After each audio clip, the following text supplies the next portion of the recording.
This is a true story of a 9-year-old boy who walked backward up a wall in front of a doctor, a nurse, and a social worker. And that was just the beginning. What happened in the Ammons house defies logic and belief. In 2011, LaToya Ammons and her 3 children moved into a small rental home in Gary, Indiana. At first, nothing seemed unusual, just another quiet house on a quiet street. But almost immediately, the atmosphere shifted. Clouds of flies began gathering inside the home in the middle of winter. No matter how many times they were killed or cleared out, they returned. Wet footprints appeared on the living room floor, as if someone had walked through with soaked shoes, even though the family had been inside all day. Heavy footsteps echoed through empty hallways at night. Doors creaked open by themselves. Shadows lingered where no light should have cast them.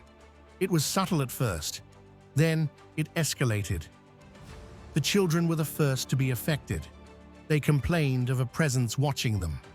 Whispering voices in the dark, cold hands tugging on their blankets. Their behavior changed. The youngest boy would suddenly convulse, his eyes rolling back. The daughter would speak in a voice that wasn't hers. The oldest boy would stare into corners, as if something was staring back. Family members visiting the home reported being pushed, scratched, or overwhelmed with sudden nausea. Whatever was in that house, it had focused on the children. One night, the youngest boy was found growling, his small body contorting, his mouth curling into a snarl no child should be able to make. LaToya described it as if something inside him was trying to claw its way out. He lifted off the bed, not fully floating, but rising just enough for everyone watching to freeze. Then he collapsed. Desperate, the family sought help from priests, doctors, and even the police. But the events were only becoming more violent. On April 20th, 2012, everything reached a breaking point. At a hospital during an evaluation, the youngest boy suddenly tilted his head back, his eyes dark and empty. He grabbed his older brother by the throat.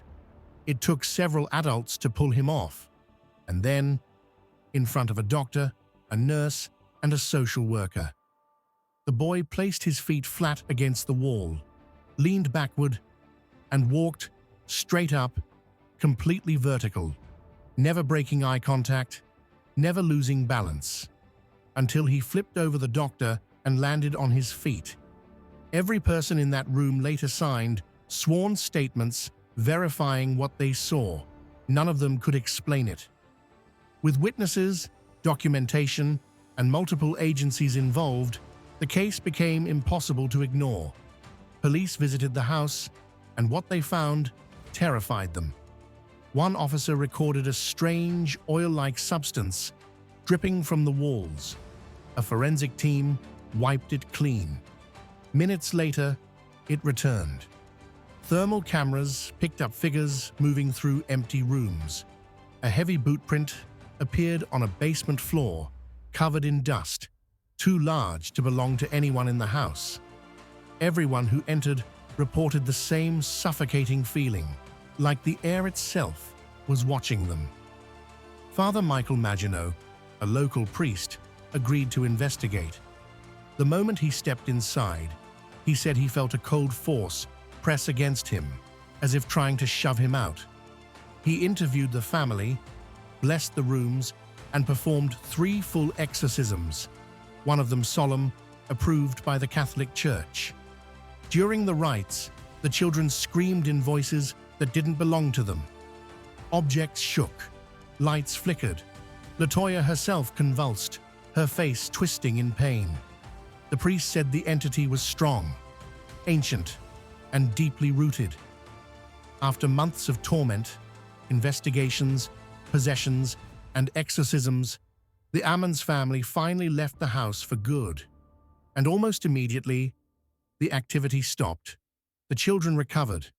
LaToya regained control of her life, and the strange disturbances faded away, as if whatever was in that house had been trapped there. The home has since changed owners, and some say the new inhabitants experienced nothing unusual. Others claim the basement still feels wrong. But one thing remains certain. Too many professionals witnessed too many impossible events for this case to be dismissed. To this day, the Ammons Haunting stands as one of the most documented and disturbing possession cases in modern American history.